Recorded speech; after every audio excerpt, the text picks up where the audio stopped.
Hello, BookTube.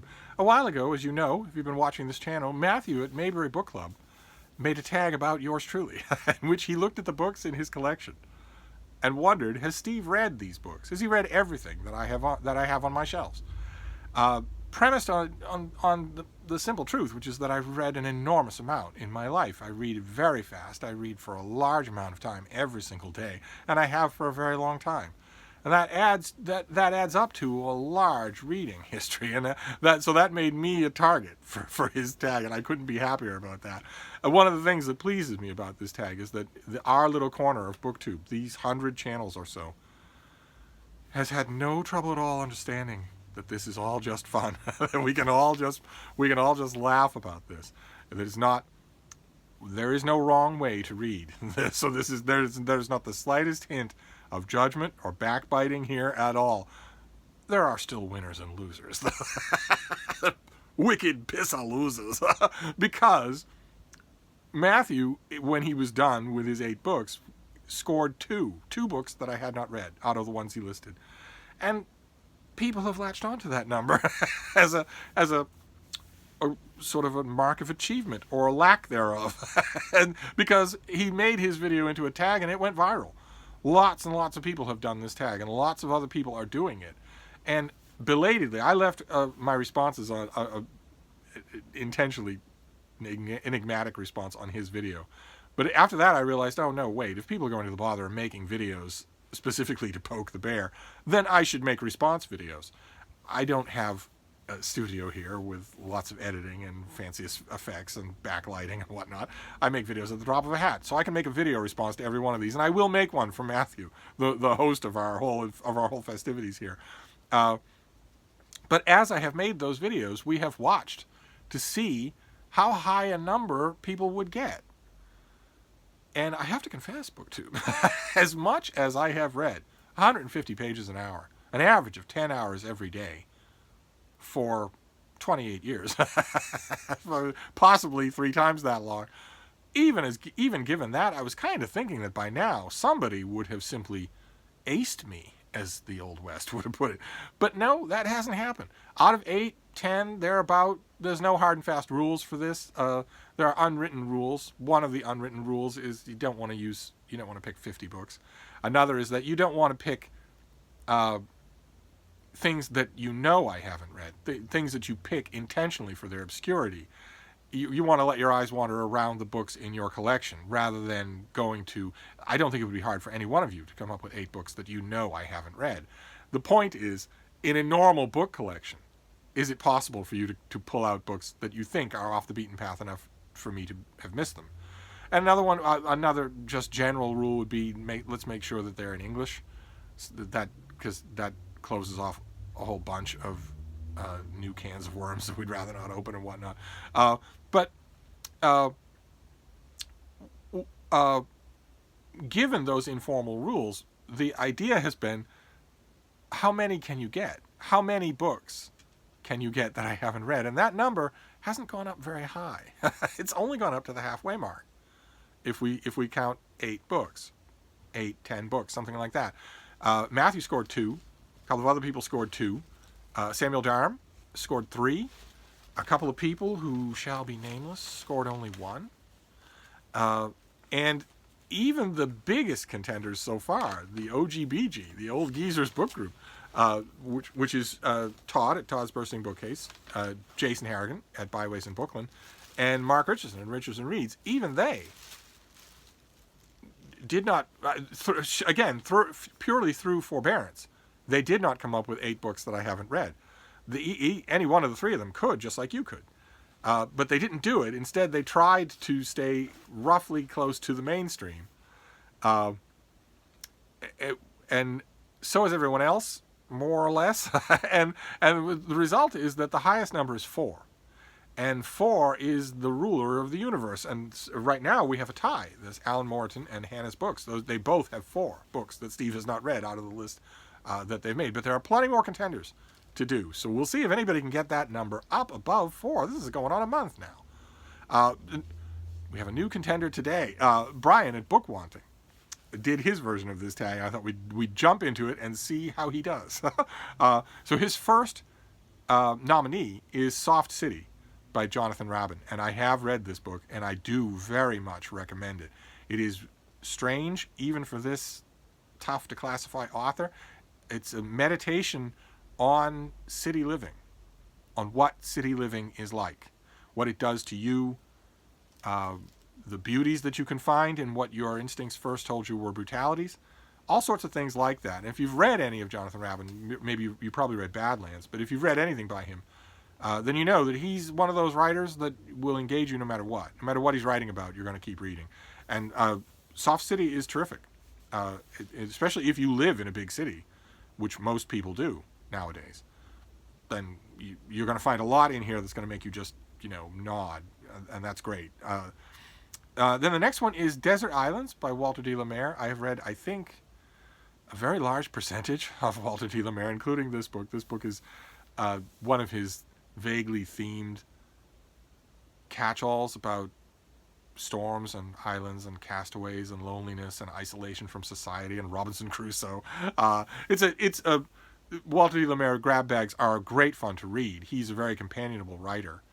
And I actually read this in the same edition that Brian held up on his channel, which I think is a Faber, an old Faber paperback.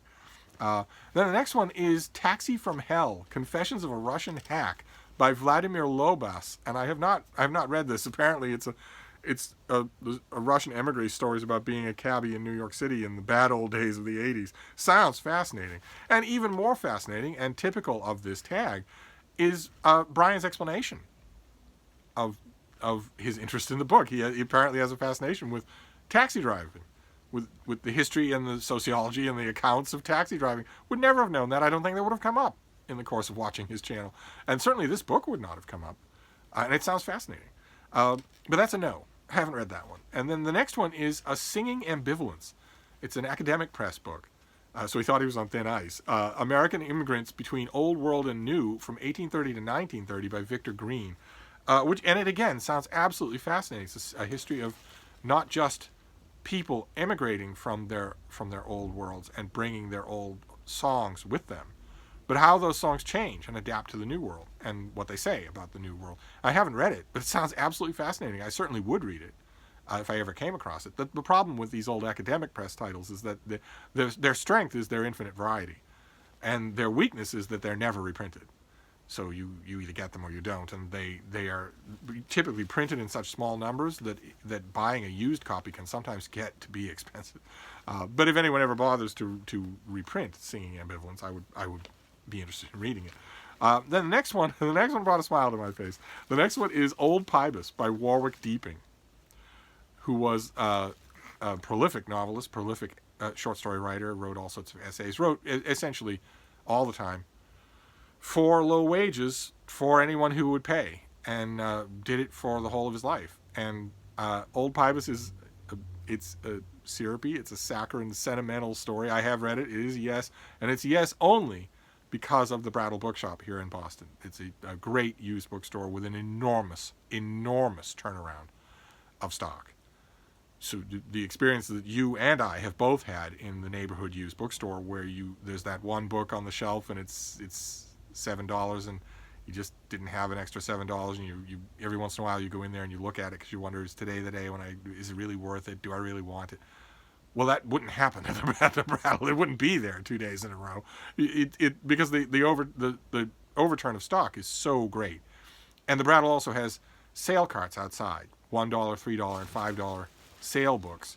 And old authors like this in old editions, there is no resale value for Old Pybus by Warwick Deeping. There is no resale value at all. Maybe a first edition presentation copy to George Orwell or something like that, or George Gissing. Maybe something like that might be worth $5, but otherwise the just ordinary printed editions, the Brattle would never keep them inside the shop.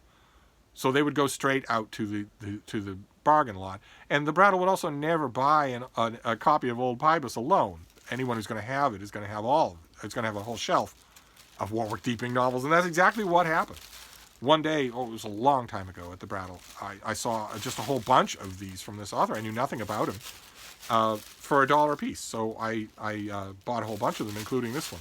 And this one it gets more engaging as it goes along.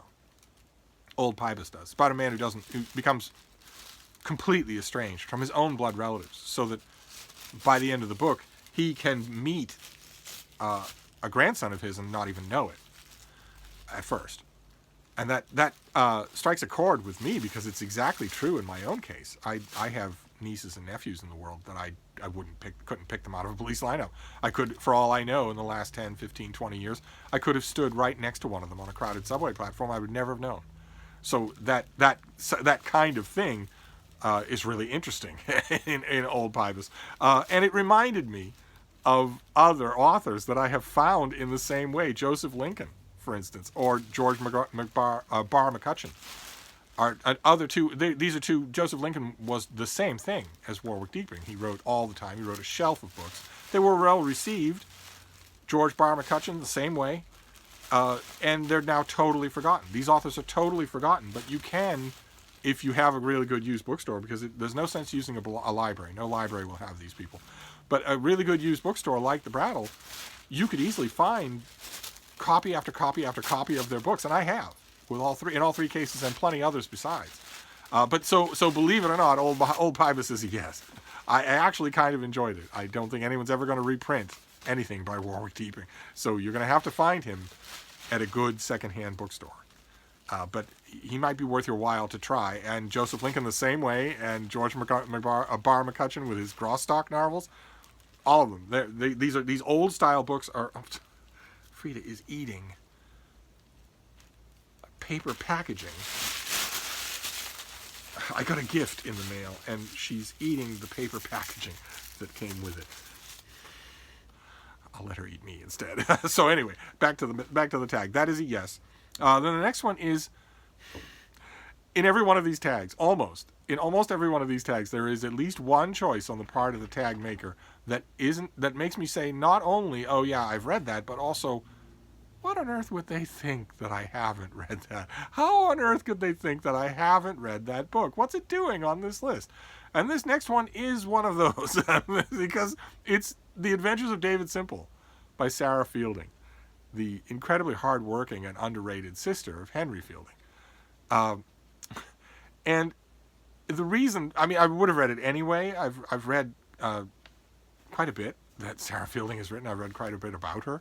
But the reason that it's one of those head scratchers of a book is because Brian holds up the Penguin Classic, for Pete's sake. Of course, I've read it. It was a Penguin Classic. I read it in a Penguin Classic. I actually do recommend it. I recommend Sarah Fielding. I wish that she had more recognition. I wish that she was better known in the 21st century. And then the next one is tricky. Frida, you can't have that paper. Okay. The next one is tricky as to whether or not to give it a yes or a no. I'll explain here. The next one is Leah, New Hampshire. It's a collection of short stories by Thomas Williams, a writer named Thomas Williams, who's no longer with us and who was a literary teacher, literary figure. I have read everything in this book. This is a collection of short stories that originally appeared in places like the New Yorker. And before they appeared in places like the New Yorker, they appeared in largely unchanged form in the author's Iowa Writers Workshop classes. So the long and the short of this is that I have read everything in this book, but I have never held this book in my hands. So I don't know whether that counts as a yes or no. I'm gonna, on the spirit of generosity, I'm gonna count it as a no. I've read everything in this book. I am very well familiar with this author's work. But I haven't read this book, and I've noticed, I'm sure you have too, that can change the reading experience. That if you get a collection of things that you have read individually, often they will feel different. They will read differently when you read them in book form.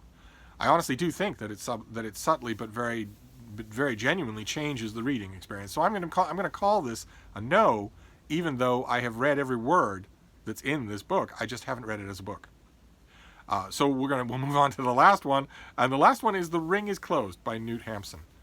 And this one I have read. This is a yes. Knut Hamsun, as Brian points out, Knut Hamsun is much better known for other books. But that's usually a spur to me. That's usually the reason why I read the off-brand books that they do, because they're well known for other books. I want to see, was that a fluke, or did they actually write something even better that nobody knows or whatnot? So that's a yes. And that is the Bookwanting edition of the Have Steve Read It tag. And if you were keeping track at home, you notice that if we allow for Leah, New Hampshire, and I think it's only fair that we do that, then his tally is 3. If I'm giving him Leah, New Hampshire, I'm saying that I haven't read it as a book. Feels a little strange to say that. I don't think the author would mind. I think he would agree.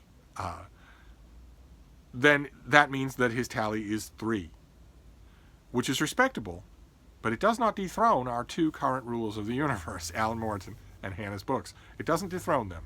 So we move on to the next contestant. We've done all that we can with this one. Great book choices as usual. This tag is bringing out into the open, into discussion, so many fascinating books. And this was no different. So we're going to move on, and we will wish all the luck in the world to the next contestant. Thank you, BookTube.